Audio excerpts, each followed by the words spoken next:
네, 제가 오늘 공감위원들과 함께 이야기하고 싶어서 뽑아온 뉴스입니다. 북한 대화에 적극 나서라입니다. 문재인 대통령이 G20 정상회의를 위해 일본으로 떠났습니다. 오늘 오후 한중 정상회담으로 일정이 시작되는데요.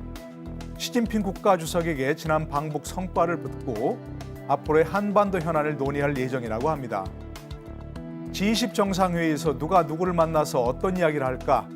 또 트럼프 대통령은 방한에서 어떤 메시지를 낼까? 전 세계에 관심이 집중되고 있는데요.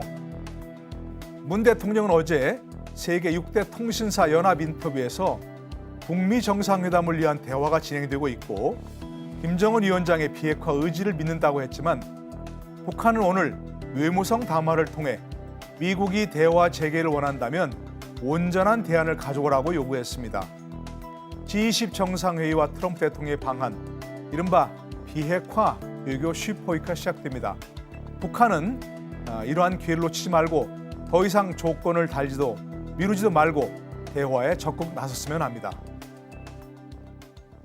네, 60대 노동일 공감위원이 뽑은 뉴스는 북한 대화에 적극 나서라입니다. G20과 트럼프 대통령 방한, 귀한 시기를 놓치지 말고 북한도 대화에 적극적으로 임하라는 의견에 공감을 하신다면 공감 의견 보내주시면 되겠습니다.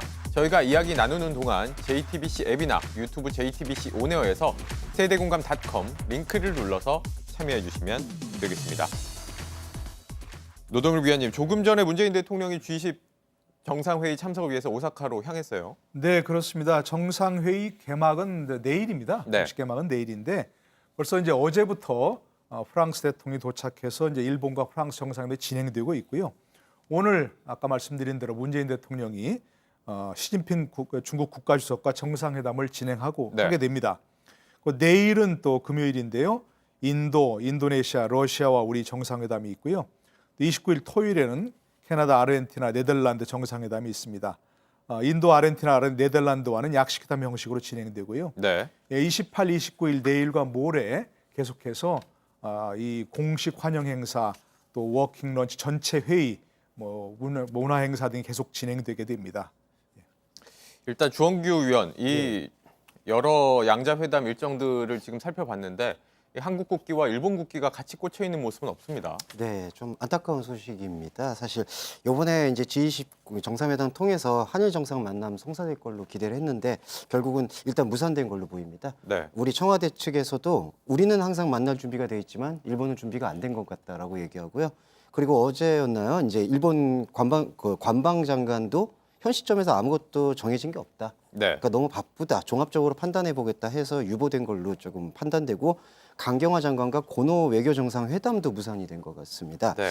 일각에서는 하지만 이제 문재인 대통령은 이제 서면 인터뷰에서 한일 관계 발전을 위해서는 언제든 대화의 문을 열어놓는다라는 그러한 이제 취지를 밝혔는데 이 부분이 거의 이제 이게 한국 패싱이라는 표현으로도 많이 들리는데 좀 네. 일리가 있는 부분이 이번 G20 정상회의에 참여하는 개별국가 지역이나 구체기관은 총 37기관인데 그중에 일본의 아베 총리는 그 절반 이상의 국가기관과 개별 정상회담 하는데 한국은 지금 배제되어 있는 겁니다. 지금 그러니까 아베 총리가 19개 나라 정상이라든지 뭐 국제기구의 대표들과는 회담을 갖기로 했는데 네. 우리나라와의 회담만 네. 지금 하지 않겠다고 한 거잖아요. 예, 이에 대해서 이제 일각의 분석은 그 한국 없이 비핵화를 일본도 주도하겠다라는 왜냐하면 미국, 중국, 러시아하고는 정상회담이 예정되어 있거든요. 이제 그런 분석이 있고 또 하나는 올해 초에 저희 강제징용 피해자 배상 관련한 갈등이라는 네. 그 분석도 있습니다. 사실 올해 초에 한국 정부가 한일 기업 위자료를 부담하자